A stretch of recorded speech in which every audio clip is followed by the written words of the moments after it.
సందర్భంగా కలెక్టరేట్లో కలెక్టర్ గారిని కలిసి వినతి పత్రం ఇవ్వడం జరిగింది. ముఖ్యంగా ఇది రైతులకు సంబంధించిన విషయం. సింగూరు నుండి నీటి జలాల విషయంలో ప్రభుత్వము చేస్తున్న కన్ఫ్యూజన్ను క్లియర్ చేయాలి. ప్రభుత్వం చాలా ఇబ్బంది పెడుతుంది. సింగూరు జలాలను ఈ వేసవికాల పంటకు నీళ్ళు ఇస్తుందా ఇయ్యదా అనేది, ఈ రబీ పంటకు నీళ్ళు ఇస్తుందా ఇయ్యదా అనేది కన్ఫ్యూజన్లో రైతులు ఉన్నారు. ఇరిగేషన్ వాళ్ళేమో ఇయ్యమని చెప్తా ఉన్నారు. ఒకవేళ ఇయ్యకపోతే రైతుల పరిస్థితి ఏంటి అని చెప్పి మేము ప్రశ్నించడం కోసం ఈరోజు కలెక్టరేట్కి రావడం జరిగింది. మరి గౌరవ కేసీఆర్ గారు ఉన్నప్పుడు ప్రతి పంటకు కూడా నీళ్ళు ఇచ్చి, విడతల వారిగా నీళ్ళు ఇచ్చి పంట పండిన పంటను కూడా కొన్న ఘనత కేసీఆర్ గారిది. మరి అప్పుడు హైదరాబాద్కి నీళ్లు తీసుకెళ్లకుండా మంచినీటి సౌకర్యం హైదరాబాద్లో కల్పించి, హైదరాబాద్ నుండి సింగూరును ఫ్రీ చేసి మెదక్ జిల్లాకి అంకితం చేసి, మెదక్ జిల్లా ఉన్న గణపురం ఆనకట్టకు, ఎంఎన్ కెనాల్కు, ఎఫ్ఎన్ కెనాల్కు దాదాపు 40-50 వేల ఎకరాలకు రైతులకు డైరెక్ట్గా నీళ్ళు ఇచ్చిన ఘనత గౌరవ కేసీఆర్ గారిది. అప్పుడు ఎటువంటి కష్టాలు లేవు రైతులకు.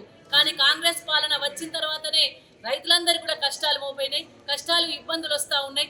ఓవైపు రైతు బంధు ఇవ్వకుండా, పెట్టుబడి ఇవ్వకుండా ఇబ్బంది పెడుతూ రైతులను క్యూలో నిలబెట్టి యూరియా ఇచ్చే దుస్థితి ఈ కాంగ్రెస్ పరిపాలన తెచ్చింది. మరి అదే కాకుండా మెదక్ జిల్లాకు సంబంధించి పొల్చారం, పాపన్నపేట, మెదక్ మండలాలకే కాకుండా మిగతా మండలాలకు కూడా ఇండైరెక్ట్గా నీళ్ళు ఇచ్చే ఈ గణపురం ఆనకట్టుకు ఇప్పుడు నీళ్ళు ఇవ్వకుండా మళ్ళీ సతాయిస్తూ ఉన్నారు. అంటే కాంగ్రెస్ పరిపాలన వస్తే రైతుల కష్టాలు వస్తాయనడానికి నిదర్శనం ఇది. పోయిన వర్షాకాలం పంటలో మరి చాలా నష్టపోయారు. ఎక్కువ వర్షాలు కురవడం వల్ల ఇక్కడున్న రైతులు దాదాపు పాపన్నపేట, హవేలి, గణపురం, మెదకు, కొల్చారం మండలాలలో పంట నష్టం జరిగింది. ఆ పంట నష్ట పరిహారం కూడా ఇప్పటి వరకు ఇవ్వలేదు. ఇప్పుడు కూడా మరి రబీకి కూడా మరి నీళ్ళు ఇస్తారా అంటే ఇప్పటికీ నీళ్ళు ఇయ్యమనే చెప్తా ఉన్నారు. ఇస్తారో ఇయ్యరో కూడా కన్ఫ్యూజన్ క్రియేట్ చేస్తూ ఉన్నారు. రైతులు ఇప్పటికే తూకాలు పోసుకున్నారు. ఇప్పటికే యూరియా బస్తాల కోసం లైన్లు కట్టి తెచ్చుకొని ఇంట్లో పెట్టుకుంటా ఉన్నారు. మరి నీళ్ళు ఇవ్వకపోతే వాళ్ళ పరిస్థితి ఏంది? రైతుల దుస్థితి ఏంది? రైతులకు ఎందుకు ఇబ్బంది క్రియేట్ చేస్తూ ఉన్నారు? ప్రభుత్వం దగ్గర అసలు సమాధానం లేదా?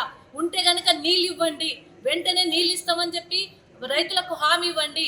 నీళ్ళు ఇవ్వలేని పక్షంలో వాళ్ళకు నష్టపరిహారం ఎంత ఇస్తారో కూడా చెప్పాలి. నష్టపరిహారం ఇవ్వాలి. ఒకరు క్రాప్ హాలిడే అంటున్నారు, ఒకరు నీళ్ళు ఇవ్వమంటున్నారు, ఒకరేమో పెట్టుబడి ఇవ్వమంటున్నారు. నానా రకాల అవస్థలకు గురి చేసి మరి రైతులకు ఒక కన్ఫ్యూజన్ క్రియేట్ చేస్తూ ఉన్నారు. వాళ్ళు నాట్లు వేసుకొని కొంతమంది, వాళ్ళు వరి తుకాలు పోసుకొని కొంతమంది తుకాలు పొయ్యాలా వద్దా అని కొంతమంది, మందు బస్తాలు తెచ్చుకొని ఇంట్లో పెట్టుకొని కొంతమంది అవస్థ పడుతూ ఉన్నారు. కాబట్టి మేము ప్రభుత్వాన్ని డిమాండ్ చేస్తున్నాం కలెక్టర్ ద్వారా వెంటనే ప్రభుత్వము రైతులకు క్లియర్ ఇవ్వాలి. నీళ్ళు ఇస్తున్నారా లేదా, వెంటనే నీళ్ళు ఇవ్వాలని డిమాండ్ చేస్తున్నాం. మా ఫస్ట్ డిమాండ్ సింగూరు నుండి యథావిధిగా గతంలో కేసీఆర్ సార్ ఎట్లిచ్చిండో అట్లనే ఎంఎన్ కెనాల్కు, ఎఫ్ఎన్ కెనాల్కు, గణపురం ఆనకట్టకు నీళ్ళు ఇవ్వాలని మా ఫస్ట్ డిమాండ్.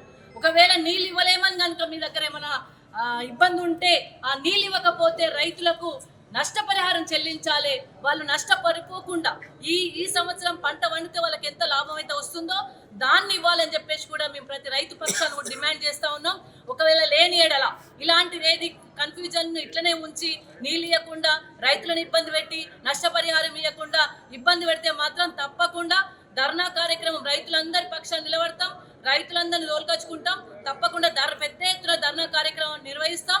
కాంగ్రెస్ పార్టీ యొక్క పరిపాలన ఎండగడతామని కూడా ఈ సందర్భంగా తెలియజేస్తూ వెంటనే కాంగ్రెస్ ప్రభుత్వము ఇక్కడున్న శాసనసభ్యులు వెంటనే స్పందించి మరి రైతులకు ఇంత ఇబ్బంది వస్తున్నా పట్టించుకోకుండా ఇసుక కొట్టుకునుడు లేకపోతే ఇంకోటి కొట్టుకునుడు, ఇసుక మాఫియాను మొత్తం ముందర పెట్టుకొని నడిపిస్తున్నారు తప్ప ఎక్కడ కూడా మరి రైతులను పట్టించుకున్న పాపాన పోలే. వర్షాకాలం నష్టపరిహారం ఇయ్యలే.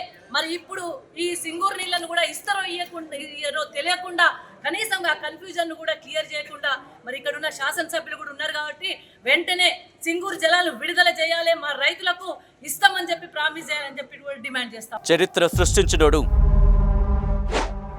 ఇప్పుడు ఆ చరిత్రని తిరగరాయబోతున్నాడు. అబద్ధాల గోడల్ని బద్దలు కొట్టి నిజాలను రాగా మీ ముందుంచబోతున్నాడు. నిజమైన వార్తల కోసం వెంటనే డౌన్లోడ్ చేసుకోండి రా యాప్ని.